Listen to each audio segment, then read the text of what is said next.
Hey friends, Blake Shook with the Bee Supply here. Let's talk about something that's on all of our minds as we go into the late spring months, and that's how do we maximize honey production? So if you're a brand new beekeeper, you're doing pretty good just to get your bees to draw out both of their brood boxes. That's probably all you're going to get the first year in at least 50% of cases. But if you're a second year beekeeper or a pro beekeeper and have been doing it for years, and one of your objectives is to make a honey crop, then how do we make sure we make the most honey possible? There's a couple really key things I want to show you guys and discuss on tips and tricks I've found over the years for maximizing honey production. Now, one of the biggest factors is just location, and you can't get around that. I mean, if you're a small scale beekeeper, you can't do what us commercial beekeepers do and move your bees across the country or move them 5 hours away to an area where you make more honey. You're kind of locked into your local area. And in most cases, whether you're 2 miles this way or 2 miles that way isn't going to make a tremendous difference in most cases, how much honey you make. But location is huge. You're probably kind of locked into one location. As far as what to expect honey production wise in that location, visit with other local beekeepers. It can range anywhere from 30 pounds average to 200 pounds average, depending on where you are in the country. But location aside, because again, there's not a ton you can do about that, what are the factors you can control that will really ensure you make the most honey possible? Now, the number one thing after location is going to be hive strength. You aren't going to make honey if you don't have a really strong hive. You got to have a lot of foragers available to go out and forage for that nectar instead of taking care of bees, raising baby bees, cleaning the hive, etc. Your hive has to get kind of beyond a certain critical mass until before your hive's really going to put a lot of energy and effort into foraging. And so, you've got to have a really strong hive. Now, if you're running just a single story brood box and everything above it is a honey super, that single box needs to be completely packed full of bees to be considered a strong hive.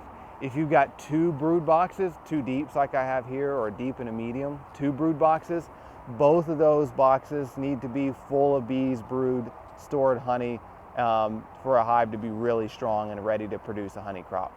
If your brood boxes aren't full, you're not going to make that much honey. So the trick is to time growth to reach a peak or to have both your brood boxes full right when you're going into your main honey flow. Now, when does the honey flow start? Well, that depends. Every area is different. Again, talk to those local beekeepers to understand where in your area, when in your area the local honey flow begins. Because it can range dramatically depending on what state or what area you're in. Where I live in North Texas, it's very consistently the first or second week of May that we see the main primary surplus nectar or honey flow begin.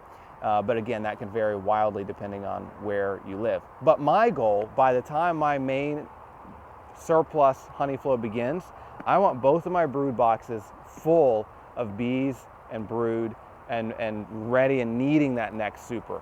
I want this top box to be at least 80% full of bees, 80% drawn comb before I add my honey super and expect to make a honey crop. If these boxes aren't full or almost completely full, you're not going to make a honey crop. So really strong bees is critical. That means you need to split as early as possible. You need to be splitting 4 to 6 weeks before your main nectar flow begins, ideally. And maintaining a really, really strong hive to make a great honey crop. Now, another thing is feeding. Now, when I'm going through a hive, number one, let's see if this hive is ready for a honey super or not. So our top box, I love that. Inner cover, covered in bees, always a good sign. So this hive, if you can see it in the video, I'm going to try to show you before I smoke it, because they'll all run down. This top box, pretty much completely full of bees. That's a great sign. It means that, again, the bottom box is the same. The bottom box is completely full of bees. So they are ready for a honey super as far as bee population goes. So that's good. But the downside to this hive, what I'm not seeing in this hive is much stored food. So when I lift up on this hive, it's very light. It might have 20 pounds of resources, maybe 30 at the very most.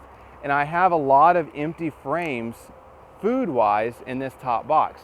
When I start looking at these frames, you know, sorry bees, when I start looking at these frames, these outside frames have almost no stored syrup, honey, nectar, etc.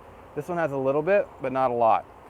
So I've got brood, I've got a good amount of brood, I've got a good amount of bees, but they are going to have to store a tremendous amount of that new fresh nectar that they're bringing in. That's going to have to be stored in these brood boxes before they ever move that honey up into the super. So not only do I want these boxes full of bees, you know, good bee population, great brood, but I also want them to have a lot of stored syrup in these brood boxes so that when I do put my honey super on, they're moving all that fresh nectar right up into the honey super. They're bypassing the brood box because they've already got all the food they need in the brood boxes. So I'm usually going for, you know, about 30 pounds of stored nectar or syrup usually in each brood box before I add my honey super. So my goal is when the main nectar flow begins, I want boxes full of bees, a lot of brood, you know, 8+ frames of brood, and then all these empty frames on the outside edge, I don't want them empty, I want them full of syrup. And so I'm going to be feeding fairly aggressively to achieve that, so that when I do add my honey super, again, all that nectar, instead of being stored in the brood box, goes up into my super. Because where I live in North Texas, if I don't feed this hive aggressively, and they, you know, again, our average honey crop is only 30 to 40 pounds, all that's just going to be stored in the brood nest, and I'm not going to get any honey at all. So feeding is a critical part. Queen excluders, should you use them, should you not?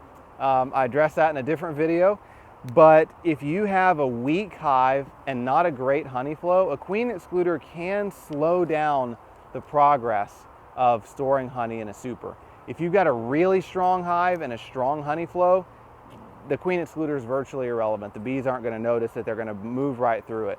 But if you live in an area where you don't have a great nectar flow, or it's a bad year for a nectar flow, and your hive is just so-so in strength, I probably wouldn't use the queen excluder because it will slow them down just a tad. The other suggestion I have for maximizing a honey crop is to always checkerboard your frames. And again, I've got other videos on how to do this, but essentially instead of putting a whole box of foundation onto this hive, which is really going to slow them down when it comes to honey production, I checkerboard frames. So this frame is brand new, it's foundation. That's a frame of foundation. This is a frame of comb from last year. So this one's already drawn out. So every other frame, I put foundation, then comb, foundation, then comb. I'm checkerboarding it. And that means that the bees will move up into this honey super much, much faster because they smell that fresh comb. They're excited, they smell that fresh comb. And they'll also draw out my foundation much, much faster too, because they're already going to be moved up into that super, eager and quick to work it. So I try to avoid putting an entire box of foundation on. I try to mix my comb and foundation together, and that speeds up the process a bit as well. So those are some of my top tips for maximizing a honey crop or maximizing honey production. The biggest focus though is bee population and stores inside your brood nest. If you get those two things right, you're probably going to make a great crop.